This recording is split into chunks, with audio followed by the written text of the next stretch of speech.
General Shao's revolt left Outworld's armies in tatters. We were vulnerable to enemies both foreign and domestic.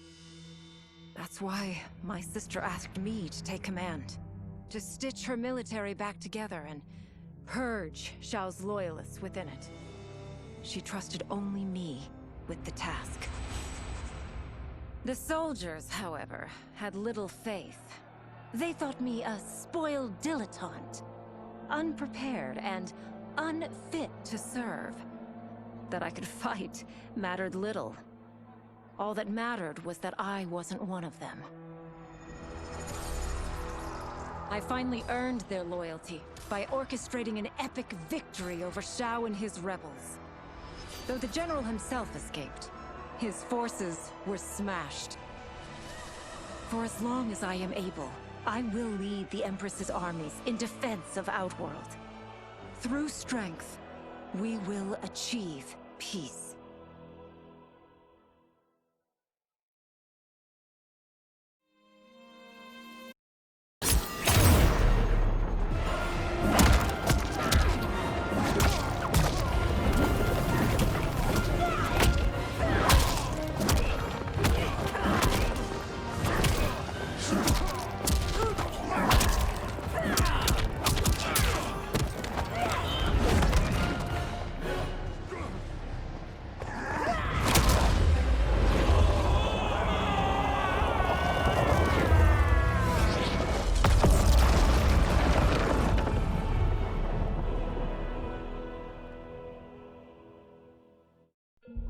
Though worried about how the public might react, I met with Baraka to discuss his Tarkatans.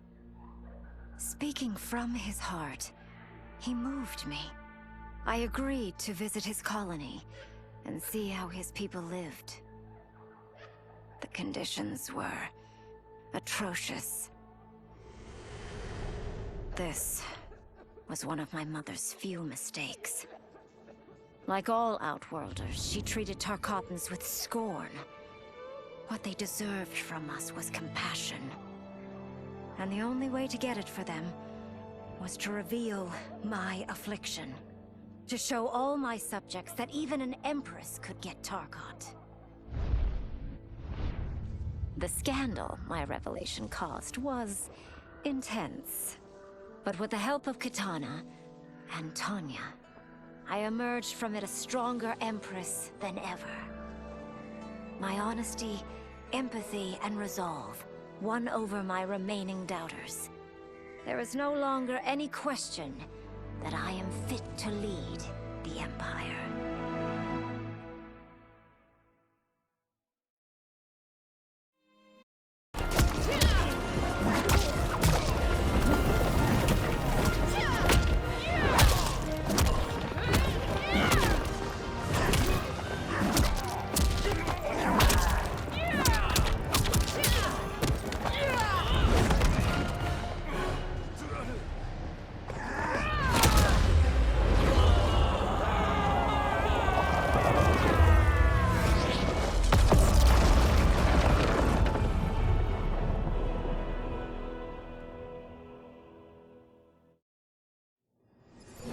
Until recently, I hadn't met Li Mei, but I had heard the stories. How the Umgadi's matron superior blamed her for not preventing Emperor Jared's murder. How she quit in disgrace rather than accept punishment. But those stories didn't fit the woman I now knew. Li Mei would never have been so negligent. Eventually, I uncovered the truth. The failures and mistakes which led to the Emperor's murder, they resulted from poor decisions made by the matron superior themselves.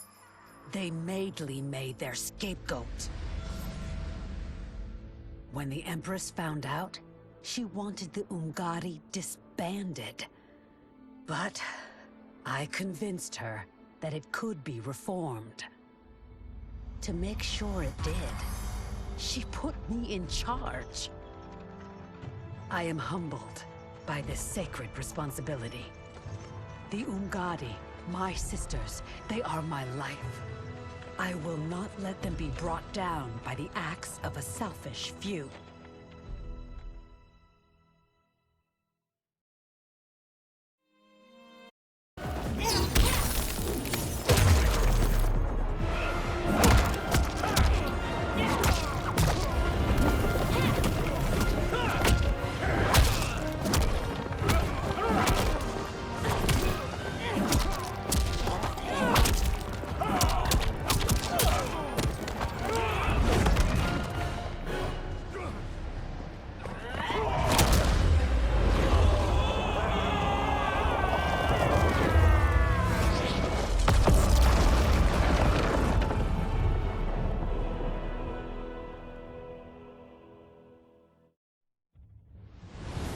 capture by Empress Melina, I joined Havoc's crusade in Sido.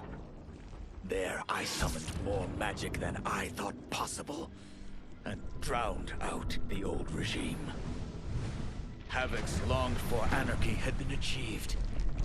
He was more than satisfied. But I was left empty and broken.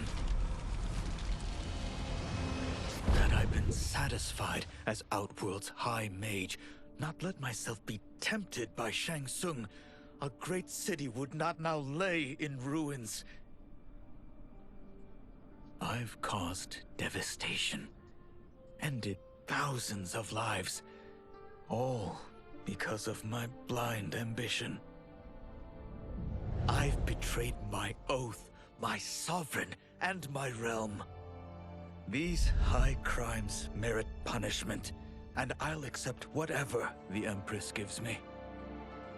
My only ambition now is to one day be forgiven.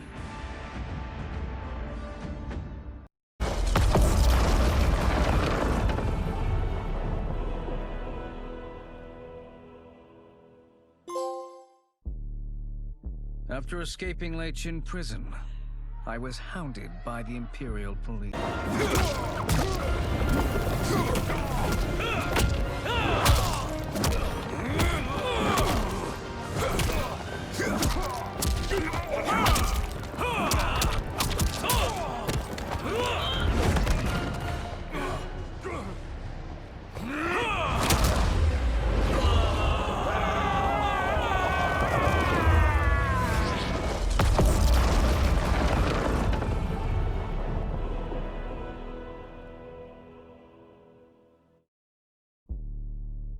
After escaping Lei Chin prison, I was hounded by the Imperial Police. I needed a place to hide and to recuperate while I plotted the best way forward. I knew the remote canton of my youth would be perfect. To escape capture, I traveled by sea. Little did I know that a gargantuan storm was brewing. My tiny craft was smashed apart. I closed my eyes, waiting to drown, hoping that the Netherrealm wouldn't claim my soul. But when I reopened them, I found myself not in hell, but on a deserted island. From its ruins, I could tell that great sorcerers had once lived there. In the caves beneath the ruins, I found what I can only describe as a well of souls. Once I learn how to wield its power, I will become invincible.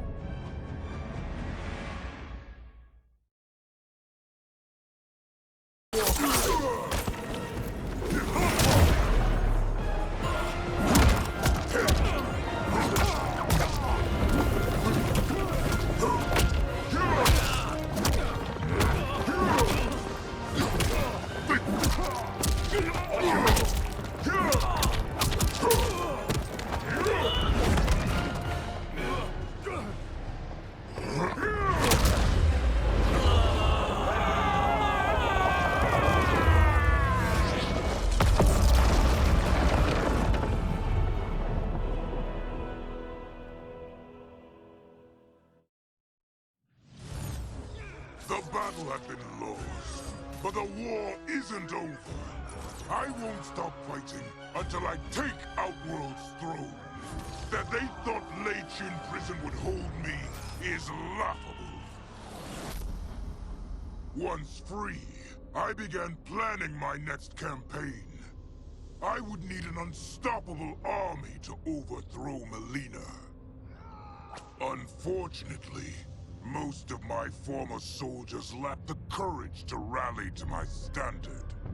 Rebuilding my army would require finding new recruits. And that task is proving easier than expected. Outworld's golden age has left more than a few behind.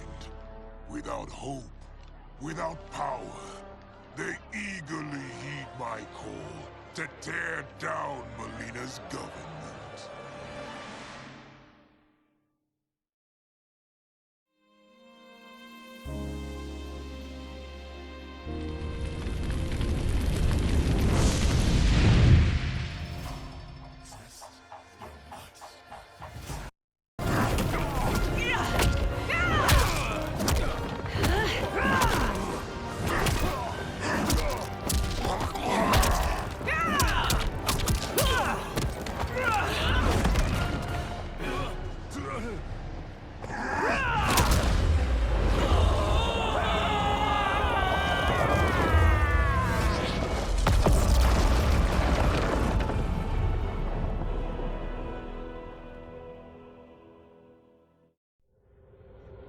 As the darkness enveloped me, I took a long last look at my family.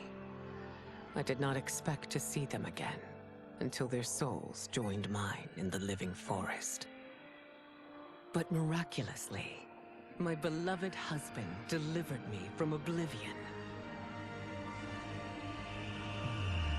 Though he couldn't save my body, Jared had preserved my soul. Like him and countless others, I am now a part of Ermac. Yet ours is not a peaceful repose. The collected souls within Ermac have their own needs and agendas. Before we can speak as one, we must first reach consensus. I had thought, as the former rulers of Outworld, I and Jared would hold sway. But here we are, two souls among many thousands, fighting for the right to be heard. And if there is one thing we do well together, it is fight. We will win the right to govern Ermac as we once had governed Outworld. And we will rule for the benefit of all.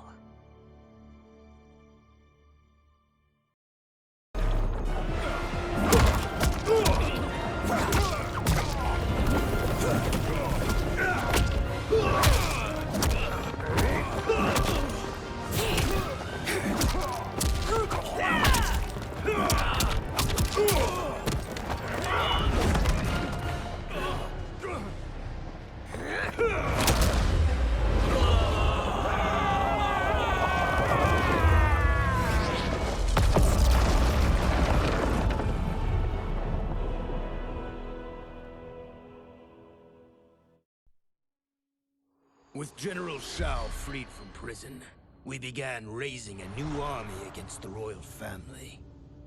Though many were eager recruits, few were good at soldiering. It was so bad, the general was forced to change tactics. He decided that we needed a doomsday weapon. That weapon isn't a thing, though. It is a monster. Onaga, the Dragon King. The general told me the old legends were true. That his ancient ancestor defeated Onaga, trapping him deep inside Mount Sagan. The Dragon King is still there today. His pent-up fury waiting to be unleashed. Because Onaga is so dangerous, the general wouldn't risk trying to tame him before. But now, he feels we have no choice. Though I likely won't survive, I accept this mission gladly. I can think of no greater honor than to give my life in the general's service.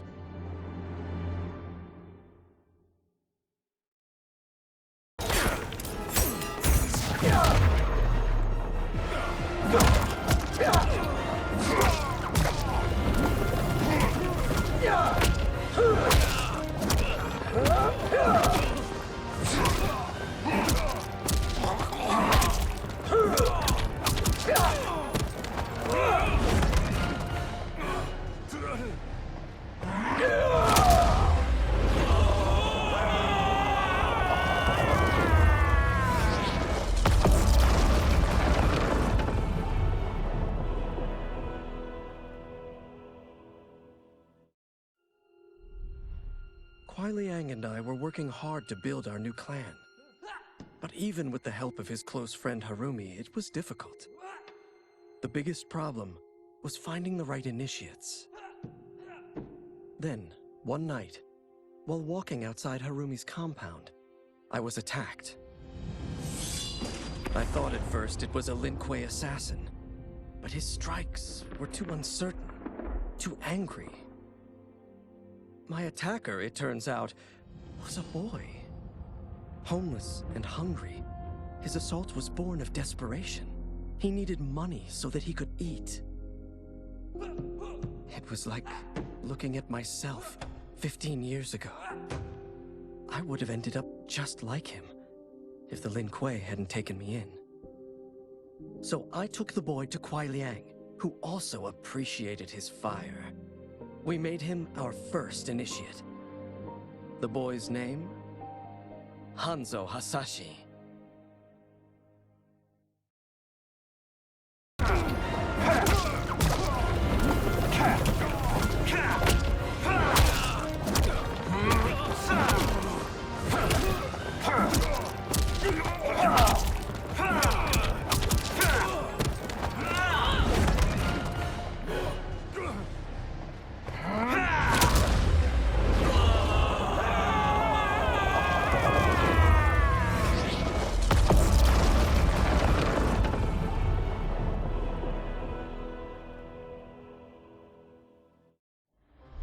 No sooner had Titan Shang Tsung been defeated than Bihan and his loyalists hunted us down. Outnumbered, we fled to Japan. There, we sought refuge from an old family friend. As children, we played together. But Harumi Shirai was a woman now, the head of her clan. Her strength, beauty, and intellect awed me. Also incensed by Bihan's betrayal, Harumi agreed to help me forge a new clan, one that would stand against him and defend Earthrealm. Her aid proved invaluable, and as time went on, we grew closer. To honor Harumi and pay respects to my new bride, I named the clan after her, calling it the Shirai Ryu. Now the battle against my brother begins in earnest. The Shirai Ryu won't rest until Bihan is defeated and the Lin Kuei's honor restored.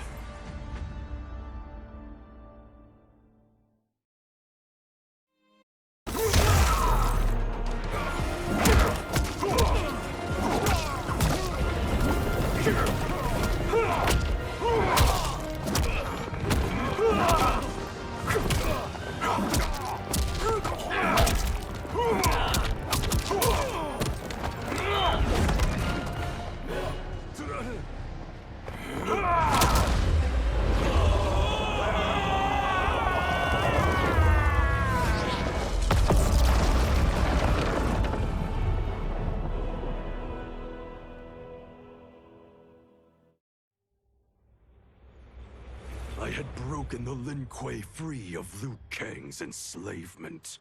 We were now masters of our destiny, and could take our place among Earthrealm's great nations. But taking and holding territory would require a vast army. I needed more fighters to make our presence felt. Then I recalled Shang Tsung's dragon warriors. An army of them would be unstoppable. But trafficking in such strong magic would surely draw Liu Kang's attention. Sector advised that we avoid detection by building our army using science, not sorcery. We've invested much into this endeavor, and we are beginning to see results. Once again proving the depths of Sector's genius. When we are done, all of Earthrealm will honor our desires and heed our demands. If not, they will face the Lin Kuei's wrath.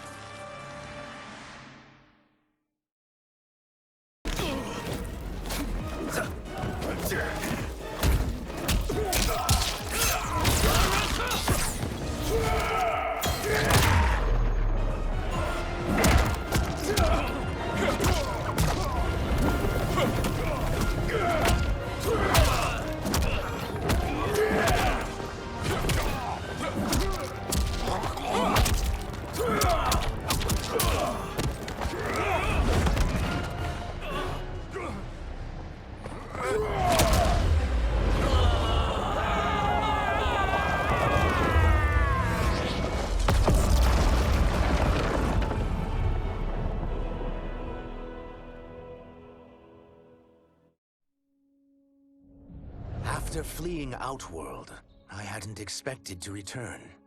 But then, I also hadn't expected the new Empress to make me an offer I couldn't refuse.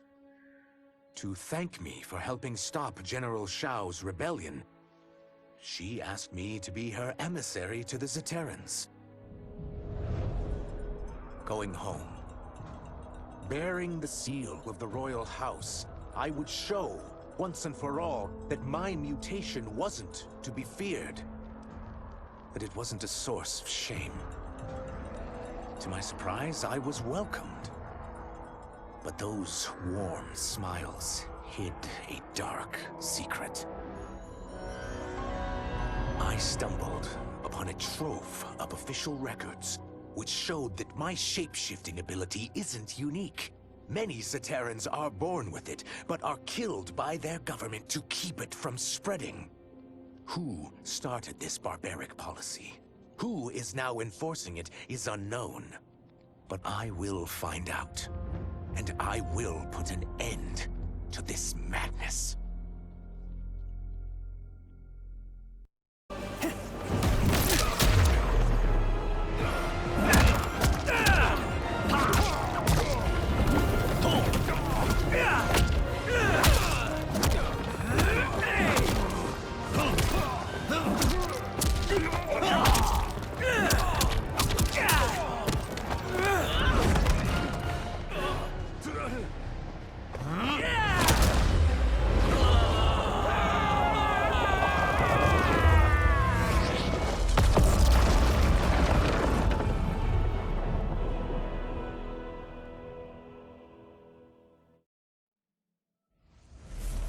Not for my godly counterpart, I would not have survived the battle against Titan Shang Tsung. Meeting him, though, raised questions. Why did I replace him in this new era? Why was I made mortal? Lord Liu Kang told me of his Raiden's nobility and righteousness, about his steadfast leadership in the defense of Earthrealm. He also told me about Raiden's dark side, how he could be consumed by rage and cast aside the rules he otherwise lived by. Making me mortal and incapable of such anger was to keep me from following in his footsteps. Though I understood the reasons why, I felt I had been done a disservice. To survive the coming battles, I may need the edge that only great rage can bring.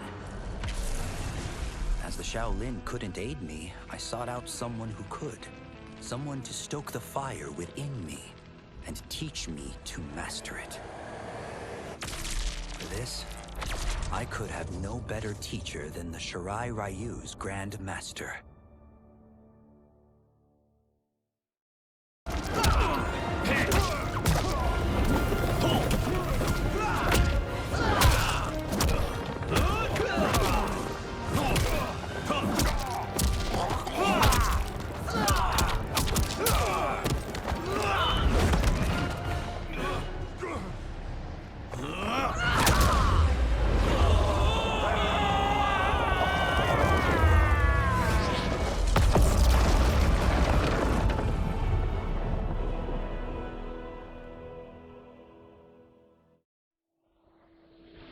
My loyal partner had warned me. Reclaiming my power as Keeper of Time might have unforeseen consequences. In this, as in most things, he proved prescient. The process I had undergone did irreparable harm to my body. Taking back my power had cost me my immortality. While my lifespan would still stretch across eons, I would one day perish. And if the war with Titan Shang Tsung taught me anything, it is that this timeline is not safe without a protector. Yet I had never given thought to choosing a successor. Who is it that could replace me and protect my new era? The answer, of course, is Geras.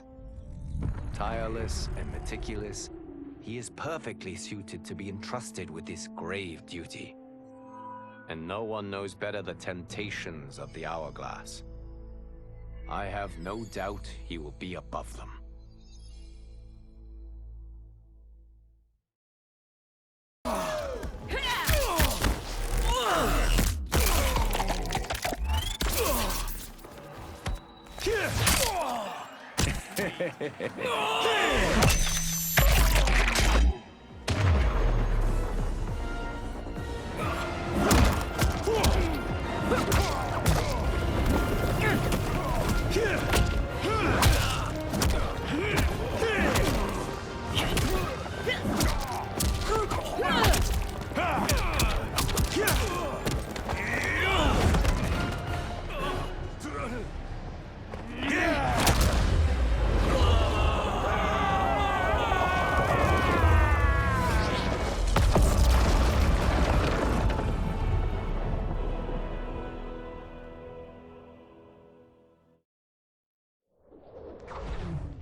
Since this whole thing kicked off, I'd wondered why Liu Kang chose me to be a champion. I mean, sure, I was killing it as a martial arts star, but it's one thing when it's all for show. It's different when you're playing for keeps. Then Liu Kang let me in on his master plan. He wanted the masses to know about the world beyond them, the one filled with gods and monsters. And he wanted me to tell him about it. But I knew revealing the truth all at once would be too shocking of a plot twist for most. That's why I pitched doing a bunch of stories, to slowly get people used to it. And if there's one thing I can do, besides kick ass in combat, it's build a cinematic universe. I'm serving up movies, streaming series, games, you name it. I like that I'm doing a public service. And it doesn't hurt that I'm making more than a few bucks. It's the kind of synergy that would make any studio mogul proud.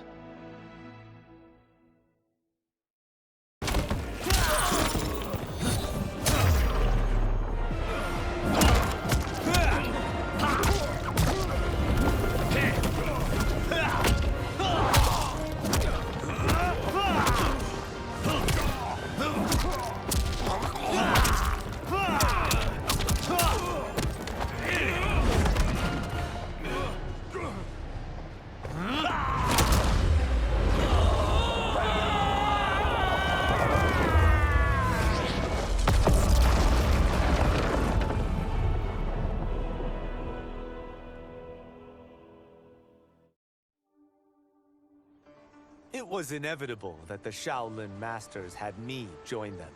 They knew just how much future initiates could learn from me. Shujinko was one of my earliest. His ability to absorb anyone's powers and skills was amazing. With the right training, he could become our greatest champion. I knew that I alone could give it to him.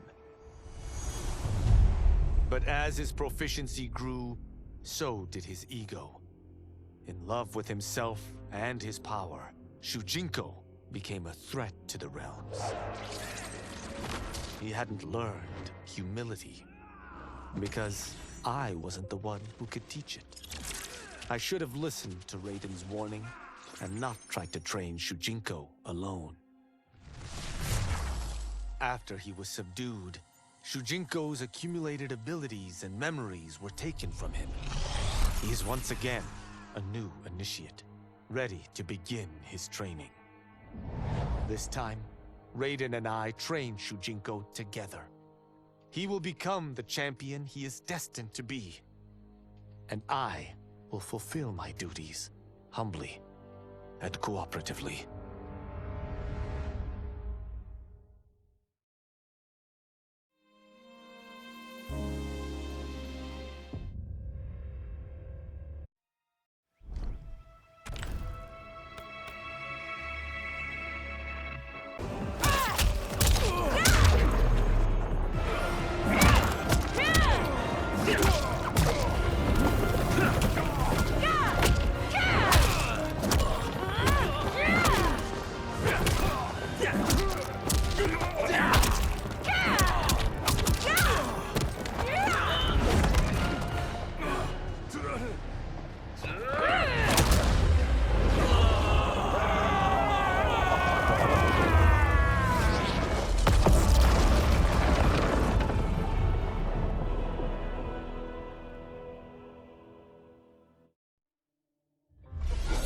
As her reign began, Empress Melina faced many challenges.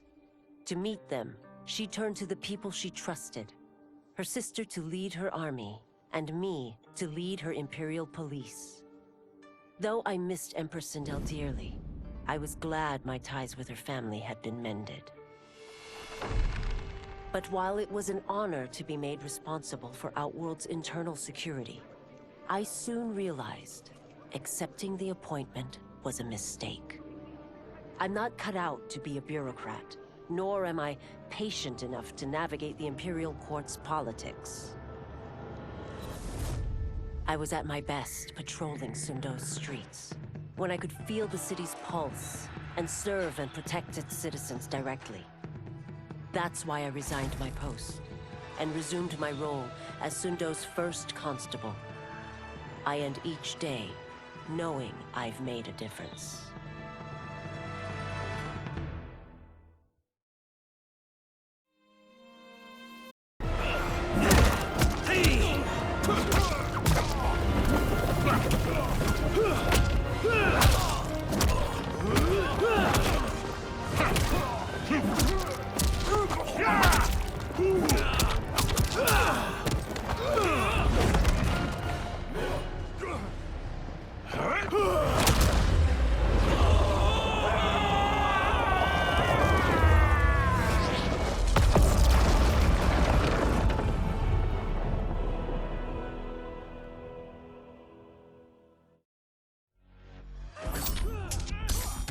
I wasn't looking for allies against the Yakuza, but I found one in Special Agent Jackson Briggs. He'd heard gangsters plotting to kill me on a wiretap and came calling, hoping I'd be his informant. We planned to part ways when we got the job done, but then Shang Tsung showed up to steal Sento. Needless to say, Jackson had questions. It blew his mind to hear that the stories in Johnny's movies were real. Once the shock wore off, Jackson quickly sized up the threats Earthrealm faced. To deal with them, he got his bosses at the FBI to form the Outworld Investigation Agency. When he asked me to sign on, I hesitated. After all, me? A government agent? But it's an important job. And more importantly to me, an honest living.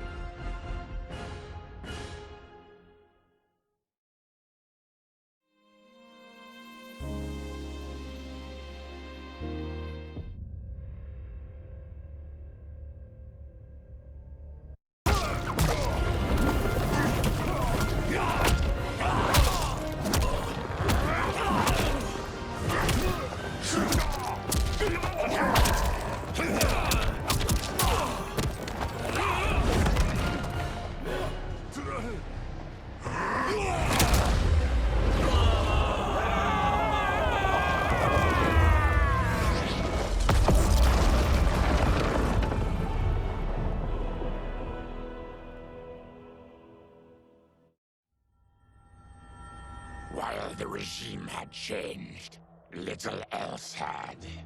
My people still suffered in silence, ignored by the rest of Outworld. Though now I knew Empress Melina's secret, that she was also afflicted with Tarkat. If anyone would help, it would be her. But how to get an audience? Syzoth.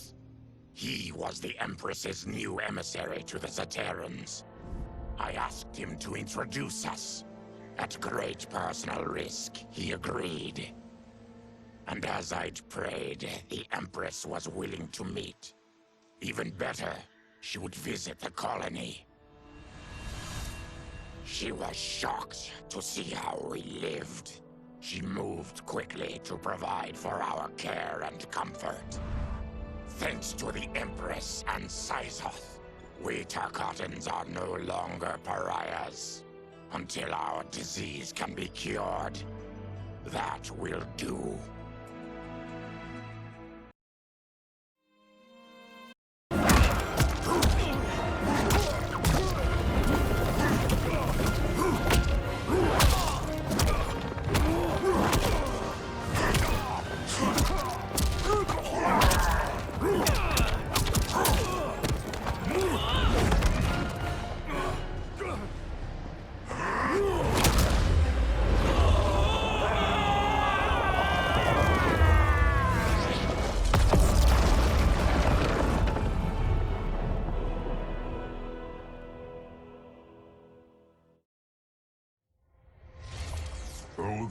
barriers between timelines had been rebuilt, there was no question that they could again be broken.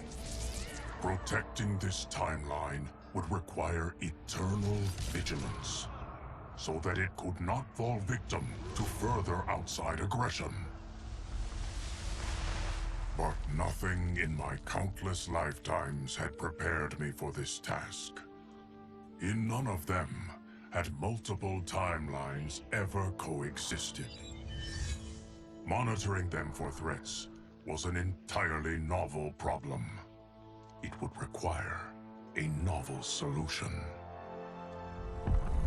I discovered that though the timelines no longer touched, their meeting had left them intertwined.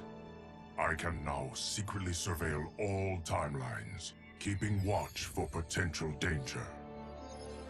It pleases me to do this service for the new era. Lord Liu Kang may rest assured that it is secure.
I couldn't believe that Liu Kang welcomed me in Earthrealm, or that he thought me worthy to study with his Shaolin masters.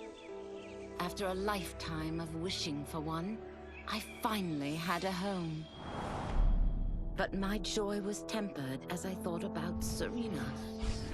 My shadow sister was still under Quan Chi's yoke, and she deserved a life free of him as much, if not more, than I.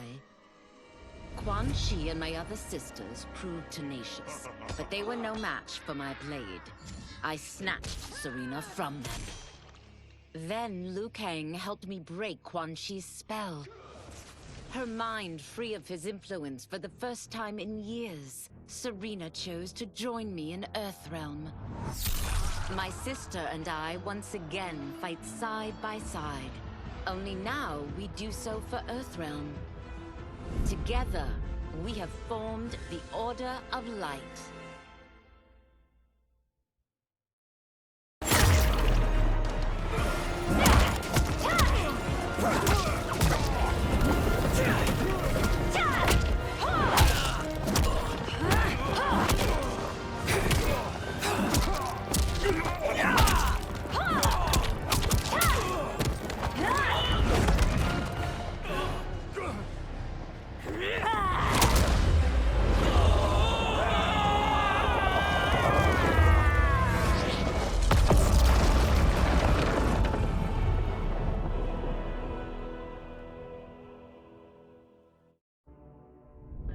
Quan Chi's plot collapsed.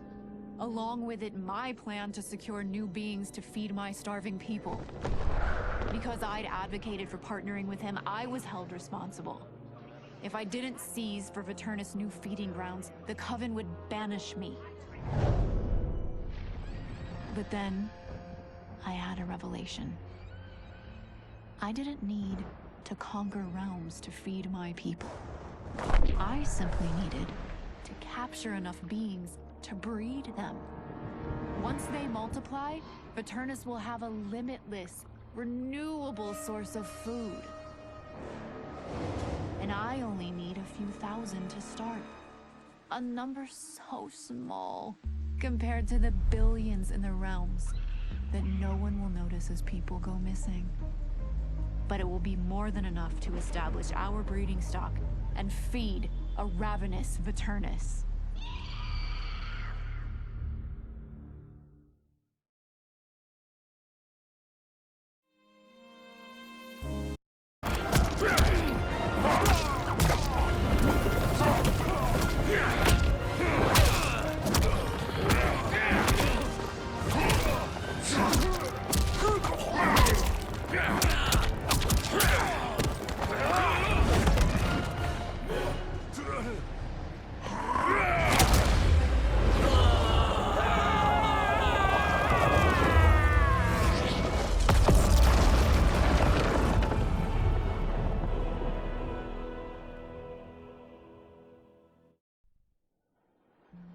Quan Chi's defeat had cost me everything.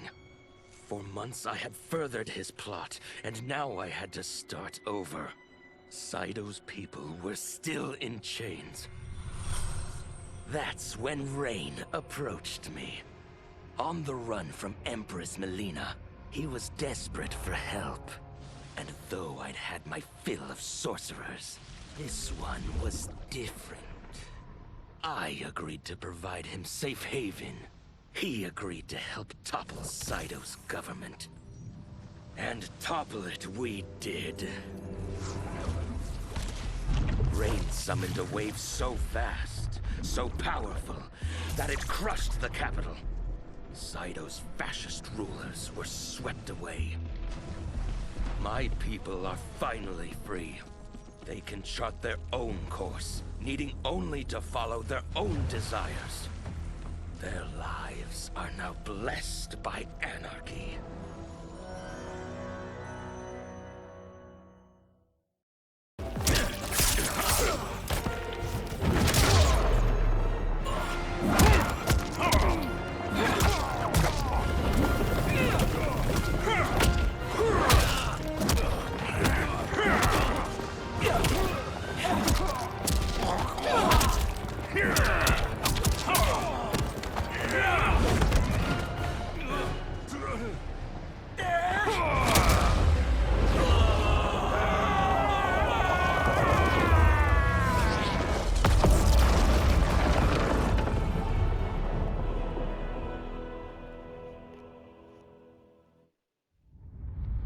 Desperate to avoid defeat, Titan Shang Tsung had stolen me from my timeline to set me against Liu Kang. He assumed a Viltrumite would shift combat in his favor. Shang Tsung was right, of course, but he was blinded by ambition and failed to consider that my only true loyalty is to the Viltrum Empire.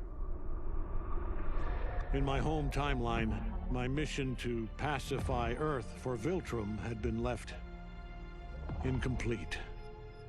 I thought I could redeem myself by delivering this new timeline.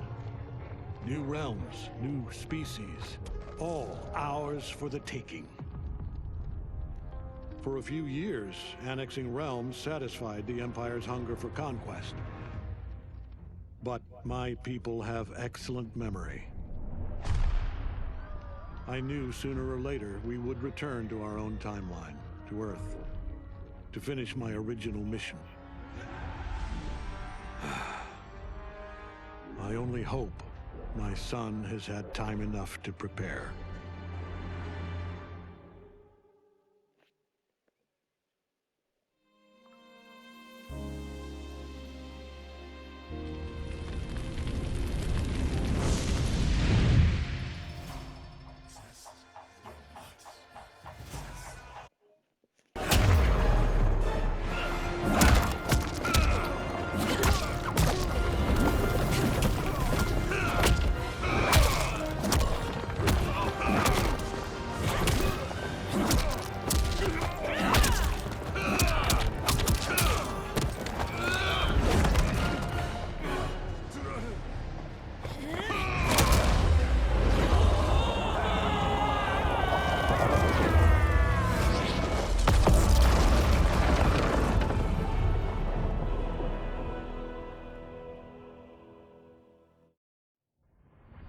Project Starfish?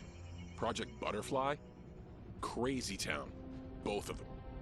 But neither was as fucked up as Project Magician. I was way over my head with Eclipse.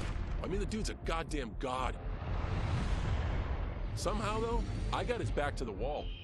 Freaked him out so bad, he cast a spell that sent me here. I guess he thought sending me here would finish me? But I tell you, I feel like I've come home. This place needs peace. Bad. And like me, folks here will do whatever it takes to get it. So bring on Shao, Reiko, and those dickhead sorcerers. I'll drop them all first chance I get.